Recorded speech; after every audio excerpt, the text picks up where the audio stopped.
Prions. Seigneur éternel, merci pour l'année que nous avons vécue. Ce fut une année avec ses joies, avec ses peines. Mais si nous sommes là ce matin, c'est que tu nous as gardés, que tu nous as protégés. On te remercie parce que tu as veillé sur nous, que tu nous as donné chaque jour ce dont nous avions besoin pour survivre.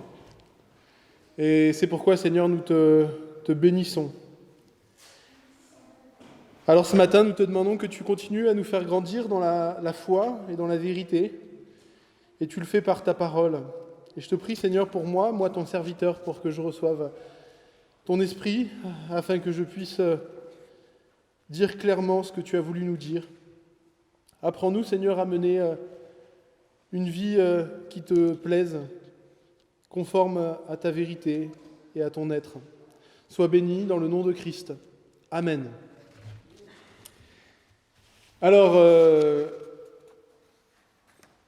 demain, nouvelle année, et c'est pourquoi je vous invite à changer, on reste toujours dans la Bible, hein, mais on change de livre. On va commencer, en tout cas quand je prêche, je vais commencer, on va suivre ça sur plusieurs semaines. On va rester dans le livre de l'Exode.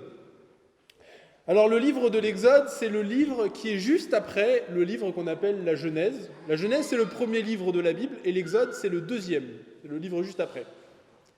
Et dans ce livre de la Genèse, on apprend que Dieu a fait une promesse à Abraham.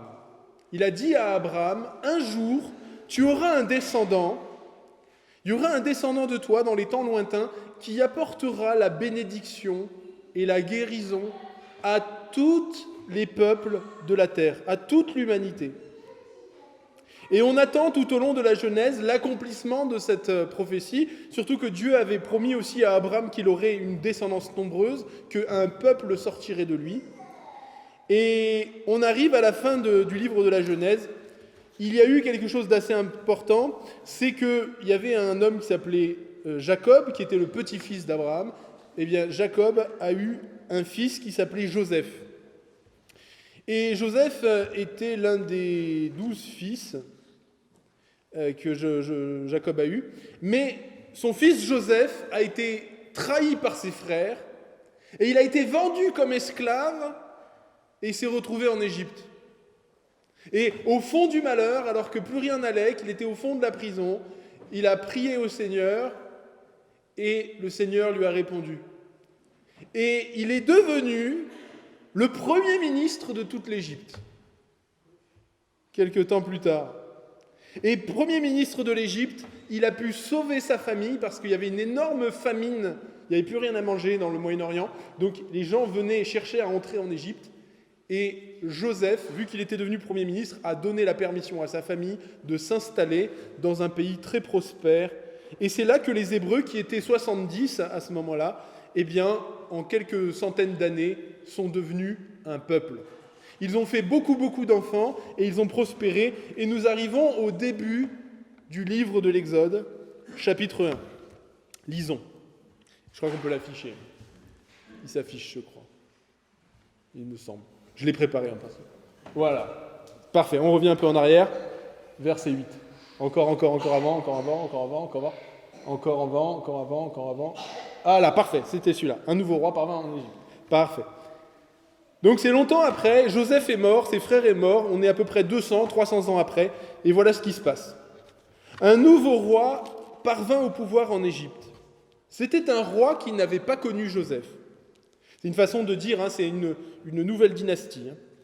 Il dit à son peuple, « Voilà que les Hébreux forment un peuple plus nombreux et plus puissant que nous. Montrons-nous habiles vis-à-vis d'eux. Empêchons ce peuple de devenir trop nombreux, car en cas de guerre, il se joindrait à nos ennemis pour nous combattre, et il sortirait ensuite du pays. On établit donc sur lui des chefs de corvée afin de l'accabler de travaux pénibles. Et c'est ainsi qu'on construisit les villes de Pithom et de Ramsès, destinées à servir d'entrepôt au Pharaon. Mais plus on accablait les Hébreux, et plus ils devenaient nombreux et envahissants, au point qu'on éprouva de la haine pour eux. Alors les Égyptiens soumirent les Hébreux à un dur esclavage. Ils leur rendirent la vie amère en leur imposant des lourds travaux avec de l'argile à fabriquer des briques, ainsi que tous les travaux des champs. Ils leur imposaient toutes ces charges avec cruauté. Le roi d'Égypte parla aussi aux sages-femmes des Hébreux. L'une s'appelait Sifra et l'autre s'appelait Poua. Il leur dit, quand vous aiderez les femmes des Hébreux à avoir leur enfant, et que vous regarderez sur le siège d'accouchement, si c'est un garçon, faites-le mourir. Si c'est une fille, laissez-la vivre. Mais les sages-femmes avaient la crainte de Dieu, c'est-à-dire le respect de Dieu, et elles ne firent pas ce que leur avait dit le roi d'Égypte. Elles laissèrent vivre les enfants. Le roi d'Égypte convoqua les sages-femmes et leur dit « Pourquoi avez-vous agi ainsi et avez-vous laissé vivre les enfants ?» Et les sages-femmes répondirent au Pharaon « C'est que les femmes des Hébreux ne sont pas comme les Égyptiennes. Elles sont vigoureuses et accouchent avant l'arrivée de la sage-femme. » Dieu fit du bien aux sages-femmes, et le peuple devint nombreux et très puissant, parce que les sages-femmes avaient eu la crainte de Dieu. Dieu fit prospérer leur famille. Alors le Pharaon ordonna à tout son peuple, « Vous jetterez dans le fleuve tout garçon qui naîtra, vous laisserez vivre toutes les filles. » Voilà jusque-là la lecture de ce passage de la parole de Dieu. Alors, pour vous bien vous rendre compte à quel point ce texte s'inscrit dans l'histoire, eh bien, il faut réaliser que nous sommes alors, à ce moment-là, en 1500 avant Jésus-Christ. C'est facile, quelques repères chronologiques. Abraham, c'est moins 2000, Abraham moins 2000, Joseph moins 1700 à peu près, et Moïse moins 1500, et David moins 1200, voilà, en gros. Et à cette époque-là, ça fait déjà 200 ans que les Hébreux habitent dans le pays qu'on appelle le pays de Goshen, qui est une région au nord-est de l'Égypte, une région fertile, et qui se prête particulièrement bien à l'élevage. Et les Hébreux ont comme travail, apportent quelque chose dans la société égyptienne, c'est l'élevage. Les Égyptiens ne sont pas très doués en élevage, ce n'est pas leur truc. Alors les Hébreux font ce travail-là, et viennent avec tous leurs troupeaux, et ils prospèrent. Et pendant longtemps, ça se passe bien, mais voilà qu'un événement majeur se produit, et les historiens d'ailleurs nous ont renseignés sur cet événement, c'est que vers 1500, il y a un changement de dynastie. Jusqu'à cette époque, pendant les 200 ou 300 ans avant, la dynastie au pouvoir en Égypte n'était pas d'origine égyptienne. C'était un peuple que les Égyptiens appelaient les Hyksos, qui était un peuple d'origine sémite, donc finalement un peu des cousins, quelque part, des Hébreux. Ils se comprenaient dans leur langue. Et donc ça explique pourquoi Joseph avait quand même pu se retrouver Premier ministre dans une dynastie qui à l'époque était assez neuve. Mais vers 1500, une nouvelle dynastie d'origine vraiment égyptienne prend le pouvoir. Et ils se mettent à regarder notamment tous les étrangers, et notamment les Hébreux, comme un danger. Et c'est ce à quoi le livre de l'Exode fait allusion quand il commence en disant « Un nouveau roi arriva au pouvoir en Égypte. C'était un roi qui n'avait pas connu Joseph. » Il ne s'agit pas seulement de ne pas connaître de nom ou de souvenir. Il s'agit qu'il n'avait pas de relation. Il n'avait pas de relation dynastique avec la famille de Joseph. Et à cette époque-là, les Hébreux sont donc durement persécutés. C'est une persécution injuste parce qu'ils respectent les lois égyptiennes, ils se soumettent à l'autorité du Pharaon, mais malgré toutes leurs bonnes intentions, ils sont perçus comme une menace pour la sécurité de l'État. Simplement parce qu'ils font plus d'enfants que les Égyptiens. Le Pharaon aurait pu demander au peuple hébreu de quitter l'Égypte. Et d'ailleurs, c'était même le plan de Dieu. Le plan de Dieu, c'était d'amener le peuple en Égypte pour que le peuple se multiplie et prospère. Mais le désir de Dieu n'était pas que les Hébreux remplacent les Égyptiens. Le désir de Dieu, c'était que les Hébreux aillent s'installer sur la terre que Dieu avait promis à Abraham. Mais le Pharaon ne raisonne pas comme ça. Le pharaon sait que les Hébreux tiennent les grands troupeaux et s'occupent d'une grande partie de l'élevage. Les faire partir d'un seul coup engendrerait des problèmes économiques. Alors, il faut maîtriser les Hébreux, il faut les détruire petit à petit pour que leur disparition se fasse comme quand on étouffe un feu. Et quand on veut détruire un peuple, et c'est ce qu'a bien compris le pharaon, le plus efficace, c'est d'attaquer la démographie, c'est-à-dire le nombre d'enfants par femme. Et pour détruire une démographie dans un peuple, eh bien c'est simple, il suffit de démoraliser une population. En tout cas, ça marche généralement bien. Faire comprendre à un peuple qu'il n'a pas d'avenir, que l'avenir sera tellement sombre, tellement triste, tellement difficile, qu'il n'est pas enviable de mettre au monde des enfants dans un environnement qui sera précaire et insécurisant. Et en lui faisant croire cela, eh bien, le peuple va se mettre à avoir moins d'enfants. Il va aussi s'attaquer à la structure de ce peuple en essayant de diviser la population, en rendant la vie difficile au point que chacun devient préoccupé par son petit confort, par sa survie, et ne pense plus à la famille, au couple, au mariage.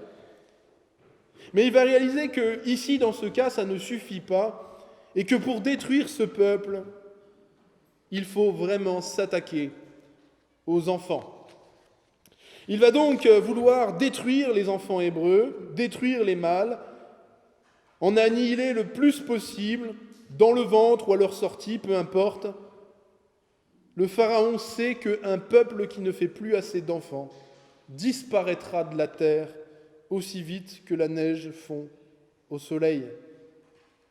Et c'est pourquoi le pharaon ordonne dans ce passage, non pas à 2 sages-femmes, parce qu'il y en avait beaucoup plus que ça, mais la société égyptienne était très stratifiée, du haut jusqu'en bas.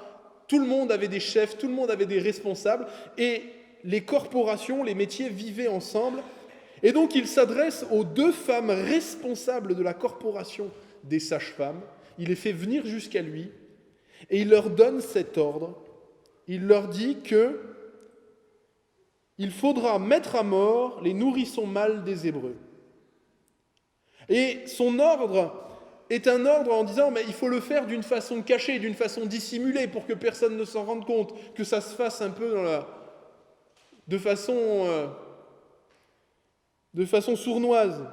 Et en effet, à l'époque, la mortalité infantile était de toute façon importante pour la société, et une sage-femme aurait tout à fait eu les compétences à l'époque pour empoisonner discrètement un nourrisson ou faire un geste qui aurait permis ensuite de maquiller son crime.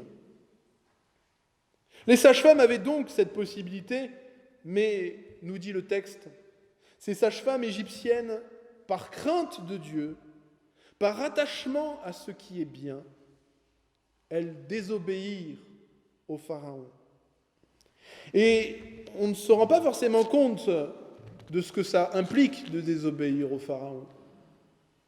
Désobéir au Pharaon, c'est risquer la perte de non seulement sa propre vie, mais aussi souvent la perte de toute sa famille.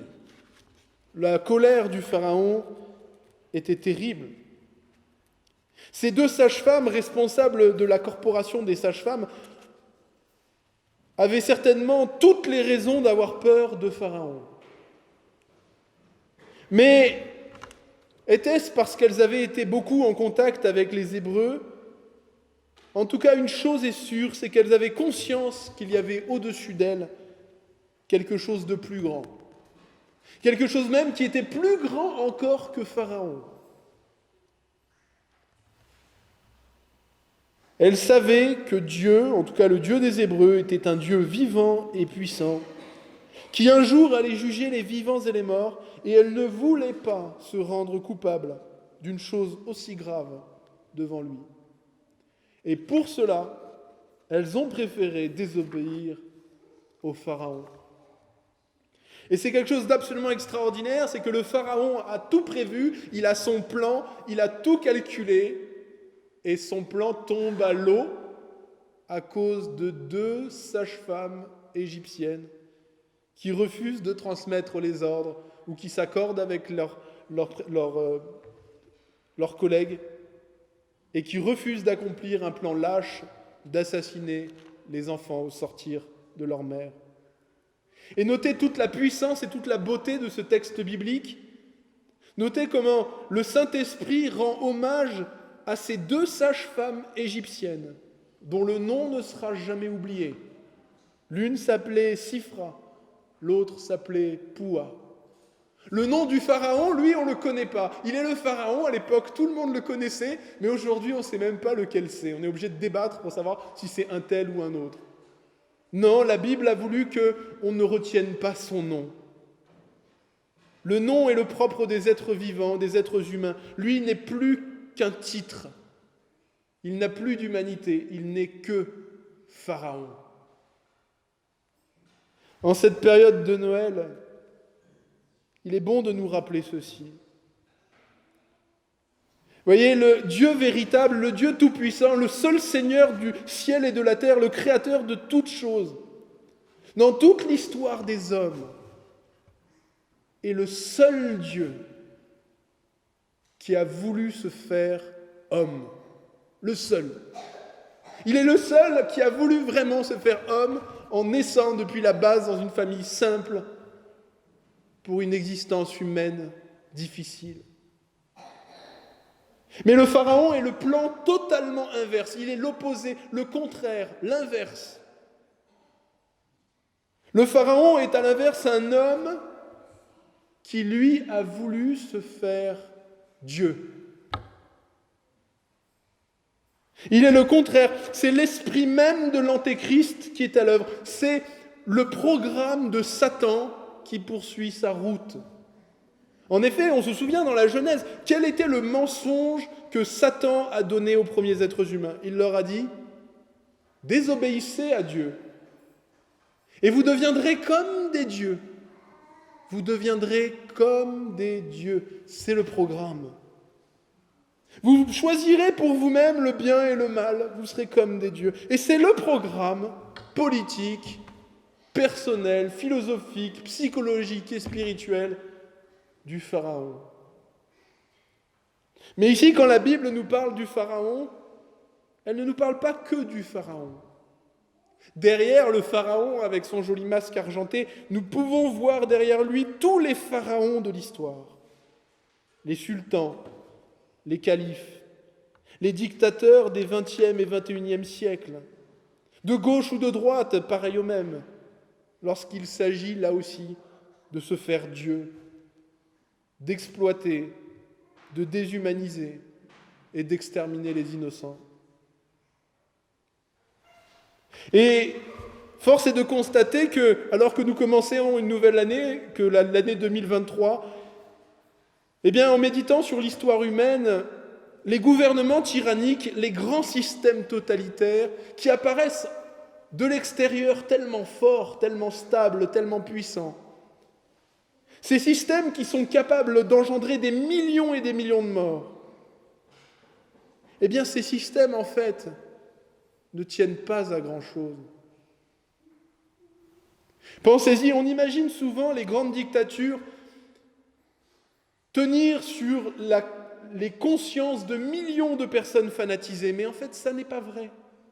En tout cas, certainement pas au début. Les grands systèmes meurtriers, s'ils parviennent à commettre les crimes auxquels ils aboutissent, c'est d'abord parce que quelques personnes ont réussi à se faire craindre par des millions d'autres. C'est la peur qui amène des millions de consciences à se tordre pour obéir à des hommes dont ils ont peur. Mais voici la vérité que ce texte biblique nous dit, ce texte qui a 3000 ans. L'homme de pouvoir n'est rien sans celui qui lui obéit. 2 sages-femmes égyptiennes refusent. Elles n'ont même pas besoin de résister activement en disant frontalement au Pharaon qu'elles ne feront pas son plan. Elles se contentent juste de ne pas le faire. Pour empêcher ce génocide, il n'aura suffi que de désobéir à un ordre. Alors certes, elles ont risqué leur vie, mais elles n'ont pas eu peur des hommes plus que de Dieu. Elles n'ont pas eu plus de respect pour le Pharaon qu'elles n'en avaient pour leur Créateur, pour leur conscience en tout cas du bien et du mal. Et quand le Pharaon va leur demander des comptes, notons d'ailleurs qu'elles vont mentir. Les femmes hébreues sont comme les femmes égyptiennes, il n'y a pas de différence. On est tous faits pareil à peu près sur Terre. Il n'y a pas un peuple magique qui accouche sans avoir besoin d'aide. Mais Dieu va bénir même le fait qu'elles donnent de fausses informations. Il n'y a pas de question de conscience ici. Si quelqu'un veut de nous des informations, si quelqu'un exige de nous quelque chose, et que ce quelque chose, il est pour faire vraiment le mal, nous devons lui refuser ce quelque chose, quel que soit ce dont il est question. Que ce soit des informations, la vérité, ou de l'aide matérielle. Donner à quelqu'un qui veut agir pour faire le mal, lui donner ce dont il a besoin pour le faire, ce n'est pas aimer son prochain. Et notons avec tristesse que dans l'histoire humaine, bien peu ont eu le courage de ces sages-femmes. Si dans les dictatures, tous les soldats des pelotons d'exécution avaient tiré ne serait-ce que leur balle à côté, il n'y aurait pas eu d'exécution. On aurait dit oui, mais d'autres soldats seraient venus. Oui, mais si eux aussi ils avaient tiré à côté. Et si on avait menacé d'exécuter les soldats qui allaient tirer à côté, eh bien, ceux qui allaient tirer à côté auraient tiré à côté aussi. Voilà. Le système s'effondre. Si tous les conducteurs de train ne s'étaient pas présentés le matin, ah ben j'ai la grippe, je suis malade, je suis pas là, ah ben le temps non plus, ah ben il n'y a pas de conducteur de train. Il n'y a plus de déportation. Et si toutes les listes de condamnés politiques s'étaient perdues dans les poubelles d'un ministère ou d'un commissariat, ah ben là aussi, il n'y a plus d'arrestation.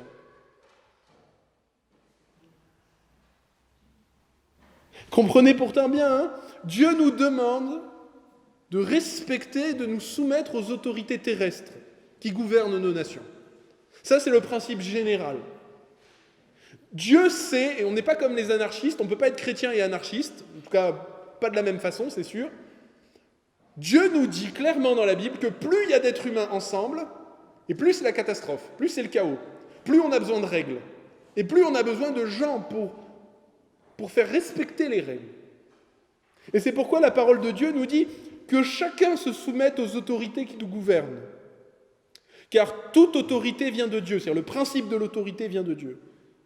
Et les autorités qui existent ont été établies par Dieu. Rendez à chacun ce qui lui est dû. Rendez l'impôt à qui vous devez l'impôt, la taxe à qui vous devez la taxe, le respect à qui vous devez le respect, l'honneur à qui vous devez l'honneur. On a besoin de règles, on a besoin d'autorité, on a besoin de cela pour pouvoir cohabiter ensemble. Mais les pouvoirs politiques qui régissent les hommes n'ont pas reçu du Seigneur un chèque en blanc. Ils n'ont pas tous les droits, et notamment pas celui d'exterminer les innocents. Ils n'ont pas non plus le droit de modifier ce qui est bien et ce qui est mal. Dieu les a établis sur terre, et chaque peuple, chaque nation a son autorité, et son autorité est là pour la même chose, protéger la vie sur le territoire que Dieu lui a donné, et il ne lui a pas donné toute la terre, il lui a donné un territoire.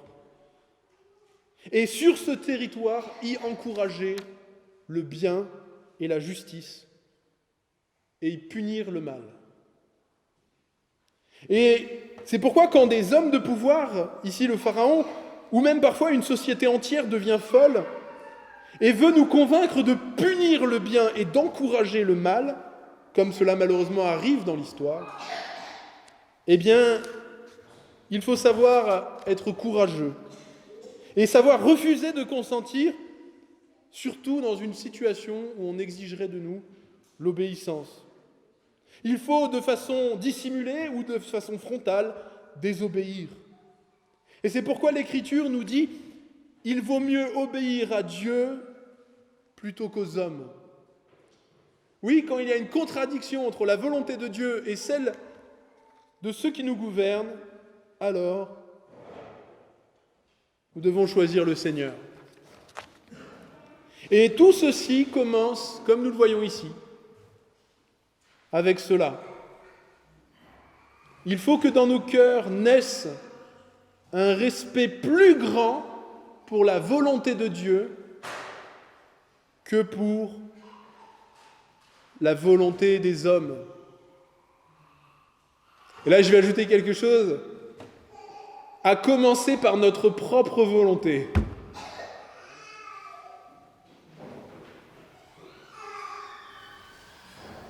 Il faut que nous respections davantage la volonté de Dieu que celle des hommes, y compris la nôtre. Il y a quelques jours, nous avons eu la joie de célébrer Noël. Et juste dans le récit de Noël, alors qu'on a toute cette joie, alors qu'on se réjouit, il y a, juste après, dans l'Évangile selon Matthieu, le rappel de cet événement terrible qui s'est produit, quelque temps après, où le roi Hérode, apprenant que le futur roi des Juifs venait de naître à Bethléem, a ordonné lui aussi, à l'image du Pharaon, le massacre de tous les petits garçons de moins de 2 ans du hameau de Bethléem.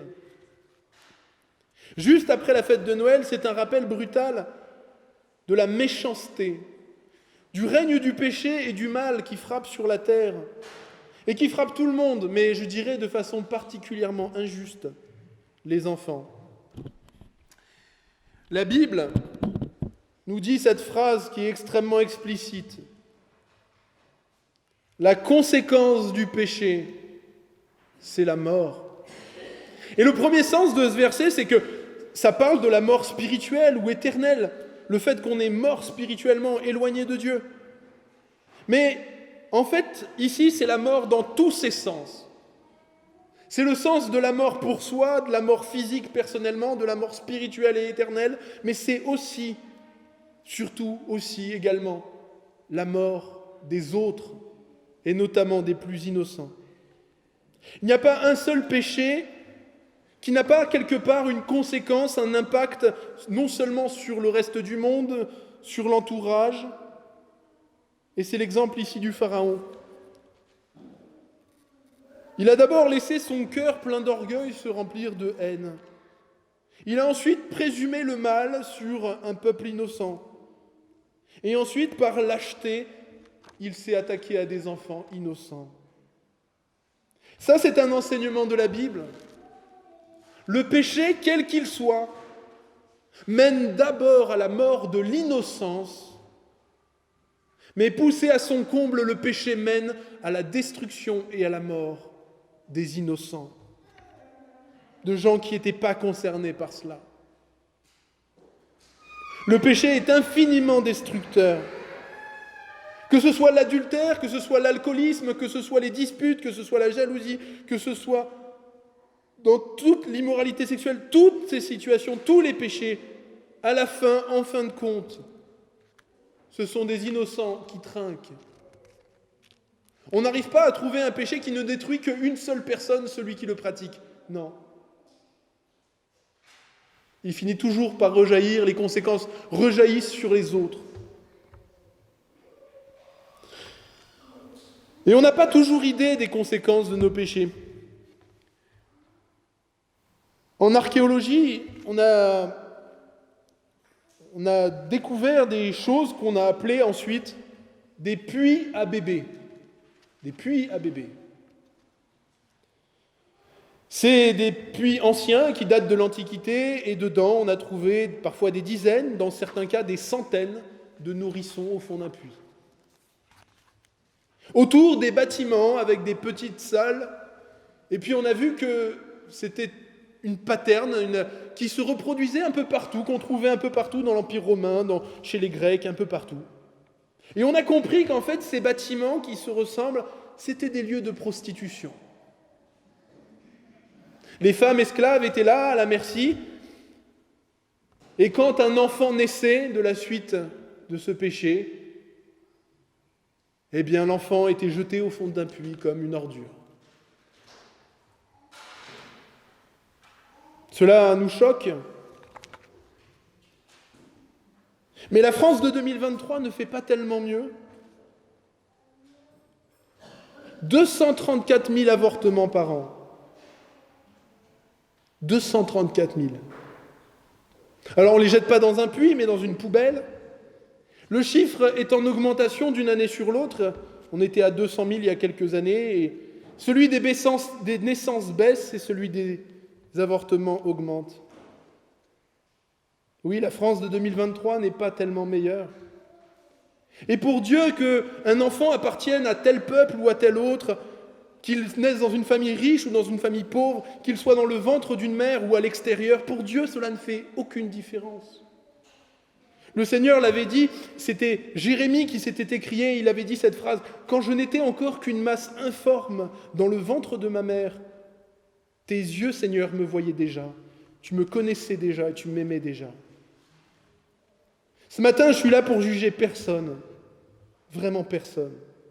Simplement, juste pour redire ce que Dieu dit dans sa parole et qui nous impacte tous, on ne peut pas traiter un être humain, quel qu'il soit, et particulièrement un enfant innocent, comme si c'était un parasite, un être sans aucune dignité humaine.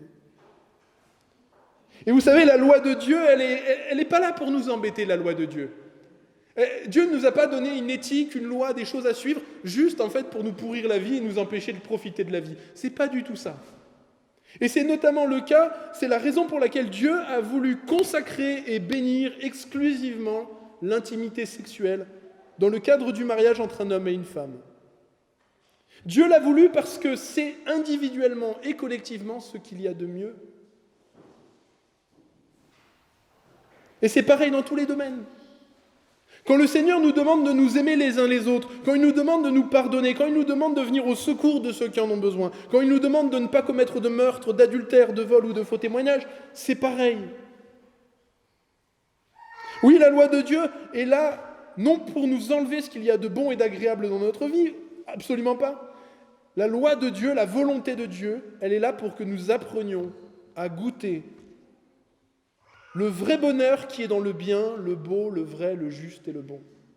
Que nous arrêtions de propager le mal en étant des catastrophes ambulantes, non seulement en nous détruisant nous-mêmes, mais en impactant aussi les vies innocentes de ceux qui nous entourent. Et c'est pourquoi l'Éternel, notre Dieu, en toute occasion, nous appelle à la fidélité à sa parole et à sa volonté.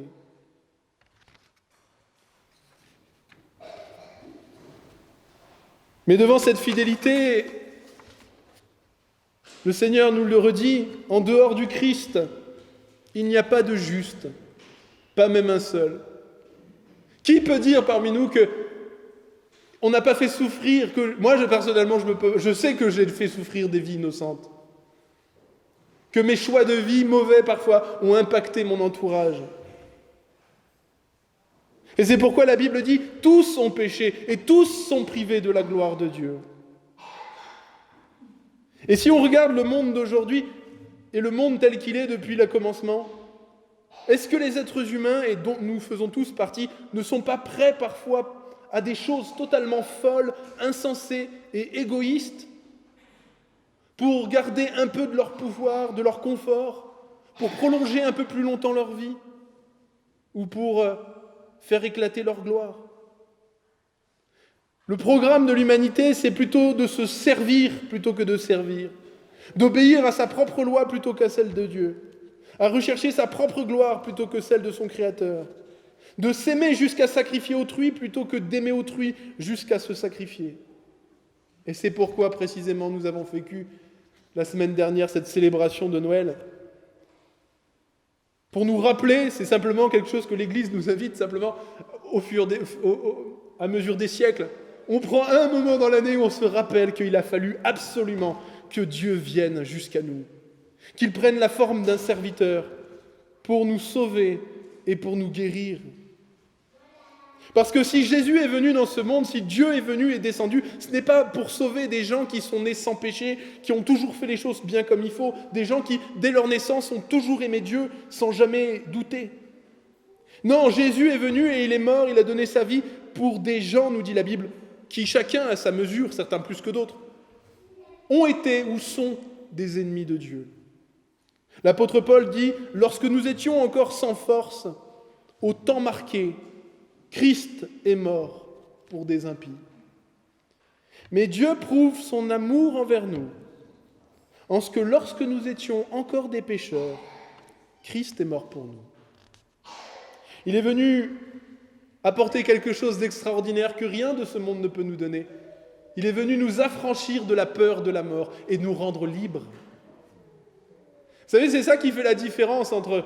C'est pour ça que les dictatures ne supportent pas les chrétiens et les croyants en général, mais les chrétiens en particulier. Le chrétien véritable, celui qui est né de nouveau, est libre. On veut le forcer à faire le mal, il dit non.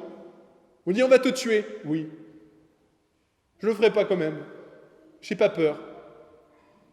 Oui, ça me fait de la peine, je ne veux pas mourir, je ne veux pas partir, mais ultimement, je sais que j'ai plus de respect et de crainte pour Dieu que pour un tyran.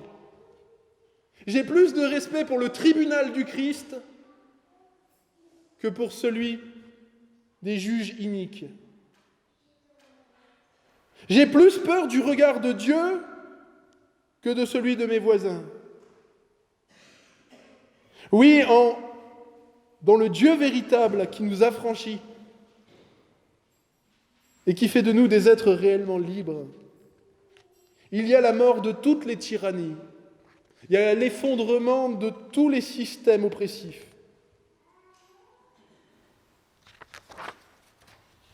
Alors, que cette nouvelle année fasse que nous grandissions toujours à la stature et à la mesure de Christ. Que nous puissions grandir dans la liberté qui est la nôtre, de suivre la parole de Dieu. Et que le Seigneur nous accorde cette année encore, comme c'est le cas, j'espère, et que ça continuera, à vivre dans un pays où nous pouvons encore nous rassembler. C'est ce que nous espérons et c'est un sujet de prière pour tous les jours. Amen. Et je vous invite, on va chanter un chant de louange.